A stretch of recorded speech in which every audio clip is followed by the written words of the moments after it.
तो हेडिंग डाल लीजिए मध्य प्रदेश का भूगोल।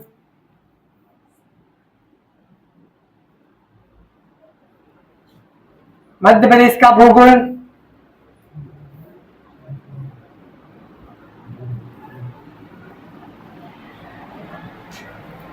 ठीक है, बहुत सारे लोग मेरे से भूगोल पढ़ भी चुके हैं, लगभग 3-4 महीने की पूरी क्लास। जैसे राशि और मोहिनी ने तो सारी क्लास अटेंड की, और करण ने भी अटेंड की है, और भी थे वो कुछ बीच में चले भी गए हैं, जीएनएम वाले थे, है ना, अनुराग नहीं और भी। हाँ ठीक है, तो मध्य प्रदेश का भूगोल, तो सबसे पहले हम क्या डाल लेंगे, इसके कुछ टॉपिक्स जो हमें पढ़ना है। ठीक, तो पहले लिखिए मध्य प्रदेश, मध्य प्रदेश की भौगोलिक प्रदेश।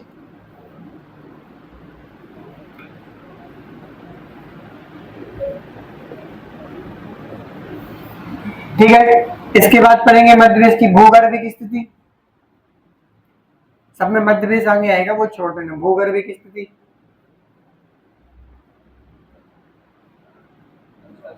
ये तो छोटा सा टॉपिक, बिल्कुल छोटा सा, भूगर्भिक स्थिति। ठीक है, इसके बाद पहाड़, सॉरी पर्वत लिखेंगे ना, पर्वत, नदियां, क्या ये भारत, हमें विश्व के नहीं पढ़ना ना, भारत के नहीं पढ़ना, सिर्फ मध्य प्रदेश के। नदियां, ठीक है, पर्वत, नदियां, झीलें, नदियां हैं तो इन पे क्या होते हैं, बहुत सारे बांध बने हैं, तो सारे बांध पढ़ना है। ठीक, इसके बाद जलप्रपात भी नदियां बनाती हैं, तो वो पढ़ना है। मध्य प्रदेश का सबसे ऊंचा वाटरफॉल कौन सा है, हाईएस्ट वाटरफॉल ऑफ एमपी, बताओ क्या, बालाघाट वाला, भेड़ाघाट नहीं, वो नहीं, धुआंधार बोल रहे तुम, वो तो छोटा सा है, रीवा जिले में आता है, रीवा में, रीवा में, रीवा में, केपटी हो गया, पिचाई पहले हुआ करता था, है ना। ठीक है, जलप्रपात, इसके बाद हम पढ़ेंगे वन, मतलब सीक्वेंस चेंज हो जाएगा, लेकिन यहाँ लिख लीजिए सारे टॉपिक। वन पढ़ेंगे, मध्य प्रदेश की जनगणना। ठीक है, वन, जनगणना, राष्ट्रीय उद्यान या वन्य जीव अभ्यारण्य। मध्य प्रदेश भारत का पहला राज्य है जहां पर सबसे ज्यादा राष्ट्रीय उद्यान है। राष्ट्रीय उद्यान, मोहिनी, कान्हा किसली राष्ट्रीय उद्यान पढ़ा था हमने, एक बार बताया था, वो किस लिए फेमस है, बारहसिंगा, सबसे ज्यादा कान्हा किस लिए पाए जाते हैं। ठीक, और बारहसिंगा क्या है, मध्य प्रदेश का राजकीय पशु, कब घोषित हुआ था,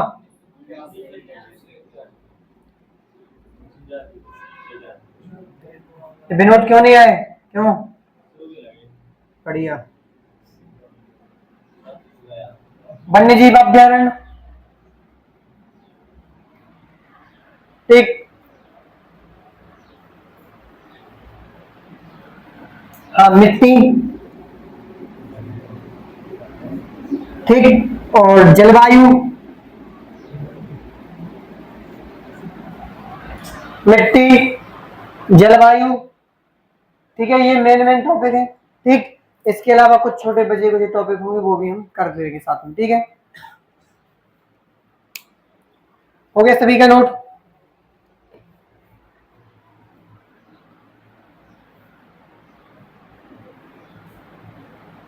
पीछे हो गया नोट। आप लोग अच्छे बैठो, पहले भाई तुम भी अच्छे बैठो, लाइन से बैठ जाओ, इधर आ जाओ, ऐसे थोड़े, सभी का नोट हो गया इधर, अंजल,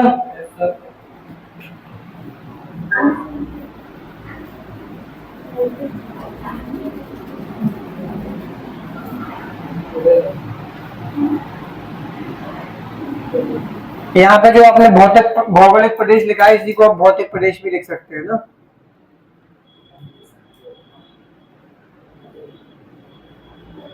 ठीक, यहां से हमें शुरू करना है आज, दाल बन गई है ना।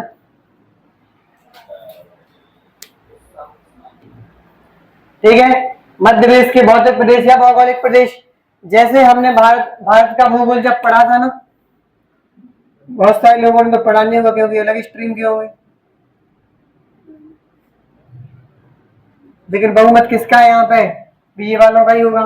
कितने लोग बीए करें? हाथ उठाना ऊपर, उठा दो, क्या उसमें शर्म का मान। मैं तो एमएससी करके एमए कर रहा हूँ। हाथ करो ऊपर। 1 2 3 4 5 6 7 लोग है ना।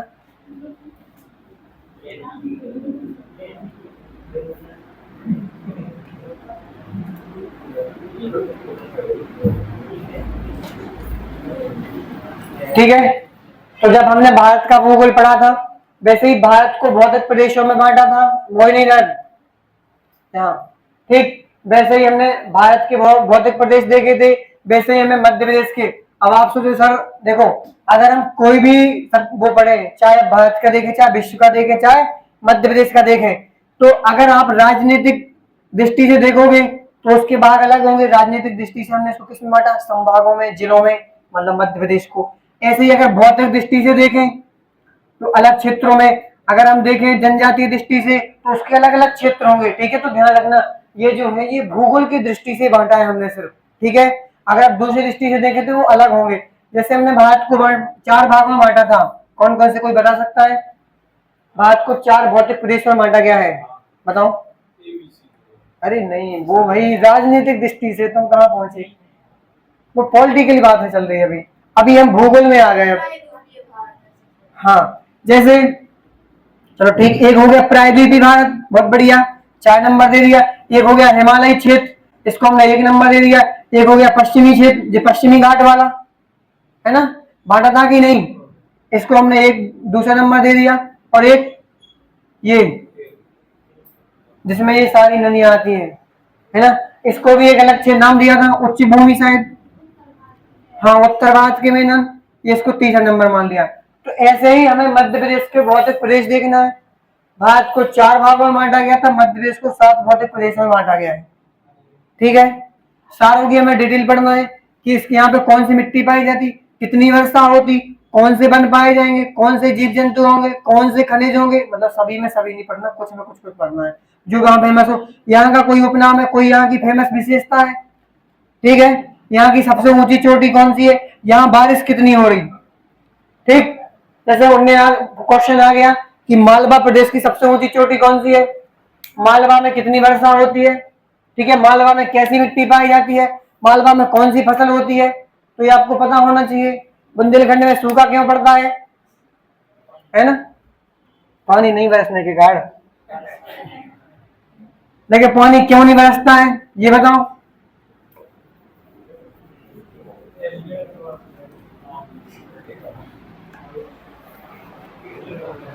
ठीक, तो पहले एक छोटा सा नक्शा बना लो मध्य प्रदेश का। आधे पेज में हम 7 भौतिक प्रदेशों को देखेंगे कौन कौन से हैं। तो जल्दी लिख लीजिए, मध्य प्रदेश को 7 भौतिक प्रदेशों में बांटा गया है। यही हेडिंग डाल के इसके नीचे लिख लीजिए।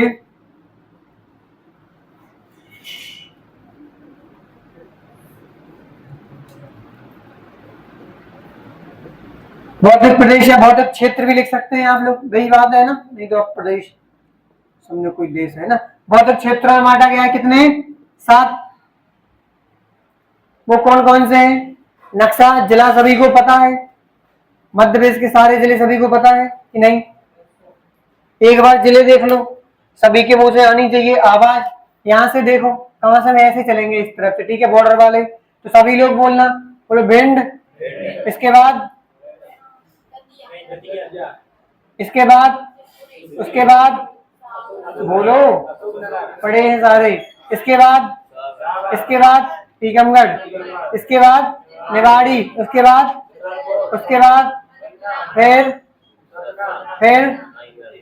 रीवा, उसके बाद मऊगंज, सिंगरौली, सीधी, शहडोल, अनूपपुर, डिंडौरी, मंडला, बालाघाट, शिवनी, छिंदवाड़ा, पांडुर्ना, बैतूल, खंडवा, बुरहानपुर, खरगोन, बड़वानी, अलीराजपुर, झाबुआ, रतलाम, मंदसौर, नीमच, उज्जैन, आगरमालवा, राजगढ़, गुना, शिवपुरी, शिवपुर और मुरैना।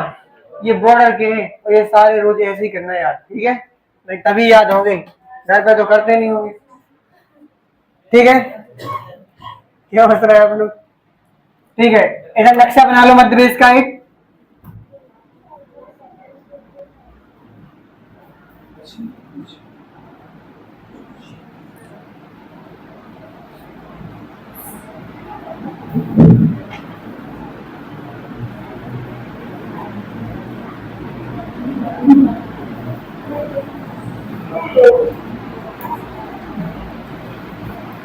ठीक है, ये प्यारा हमारा मध्य प्रदेश, इसका मुखड़ा थोड़ा छोटा हो गया, ज्यादा टेढ़ा हो गया, कोई दिक्कत नहीं,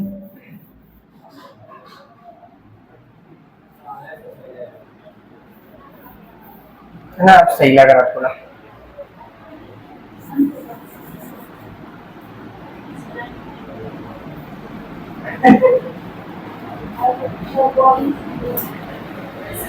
यहाँ तक डन। हमें देखना है मध्य प्रदेश के 7 बौद्ध क्षेत्र, ठीक है। तो देखो शुरू करते हैं यहाँ से, ऊपर से। अब ये नहीं कहना कि सर इसमें ये चला आता है कि नहीं, अब वो छोड़ दो, संभाग संभाग भूल जाओ, वो राजनीतिक दृष्टि से हमने उसको बांटा है। अब हम किसमें आ गए, भौतिक प्रदेश देख रहे हैं, ठीक। तो अब ऐसा भी होगा कि एक जिले में 2 क्षेत्र भी आ सकते हैं, जैसे सागर है, तो कुछ सागर आता है किसमें, मालवा में, और कुछ सागर आता है इसमें बुंदेलखंड के पठार में, ठीक है। वही नहीं, उठा के यहाँ बिठा लो, आ जाओ आ जाओ, आ ही जाओ तुम, ठीक। हाँ ठीक है, तो हम यहाँ से देखेंगे, तो सबसे पहले यहाँ से ऐसे बना लीजिए, एक नंबर डाल देंगे इसको, ये है मध्य भारत का पठार, इसको क्या बोला जाता, मध्य भारत का पठार, मध्य भारत का पठार।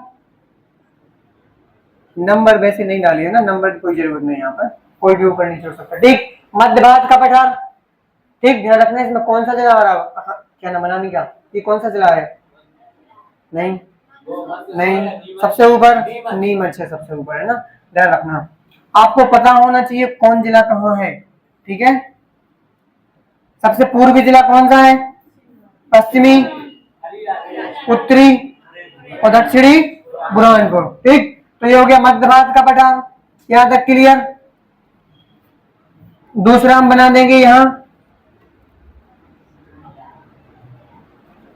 बुंदेलखंड का पठार, कौन सा पठार, बुंदेलखंड का पठार।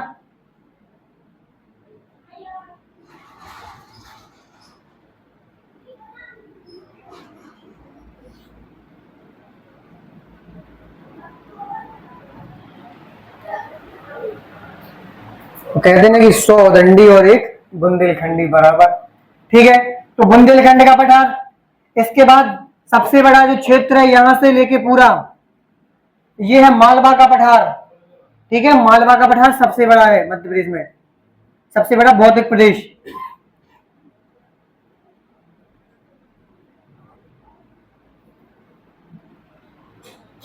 आप लोगों का मीडियम क्या है, आप ही कल आई थी क्या विजिट करने राजेंद्र सर के पास, अच्छा, ठीक। मालवा का पठार क्लियर। इसके बाद यहां से पहले नीचे से बना दो ऐसे, ये है सतपुड़ा मैकाल श्रेणी, ठीक है, ये भी भौतिक प्रदेश है, सतपुड़ा मैकाल श्रेणी, इसको बोलेंगे सतपुड़ा मैकाल रेंज, ठीक है। सतपुड़ा मैकाल श्रेणी, और इसको बोलेंगे मालवा का प्लेटू, ये मध्य भारत का प्लेटू, ये बुंदेलखंड का प्लेटू, ठीक है। पर्वत पठार, पर्वत पठार में अंतर बताएं आप लोगों को, और हाँ हाँ बिल्कुल ऐसे ही, ऐसे, ठीक है। देखो अगर जैसे तुम्हें लिखना होगा तो कॉपी में क्या दिखाओगे, कॉपी को कि पठार ऐसा और पर्वत ऐसा, हो गया, लिख गया, ऐसे चल जाएगा काम। मुंह से बैठो में उसको एक्सप्लेन करो, मुंह से नहीं, ठीक है। ये मालवा का पठार, 4 रीजन हो गए हमारे। यहां बना देंगे हम क्या, बगे,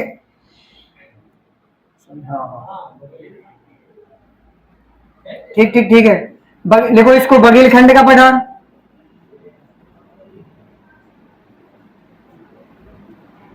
कौन सा है ये? बघेलखंड का पठार। 5, 2 और रहेगा। यहाँ से जहां से नर्मदा नदी निकली है, जहां से, उसको बोलने की नर्मदा घाटी। क्या? नर्मदा घाटी या नर्मदा वैली। घाटी पता है आप लोगों को? तो धड़कन जो होती है ऐसे, है ना, छतर पड़ जाते हुए, ऐसे नदी, वो घाटी हो गई। ऊपर मतलब पठार हो गया। ऐसे ही समझना है भूगोल को अब, ठीक है। तो सतपुड़ा मेगा श्रेणी, ये नर्मदा घाटी है, नर्मदा वैली, ठीक। और जो बचा हुआ है, थोड़ा यहां से नहीं लेके हम इसको यहां से कर देंगे, यह है रीवा पन्ना का पठार। कहां का? रीवा पन्ना का पठार।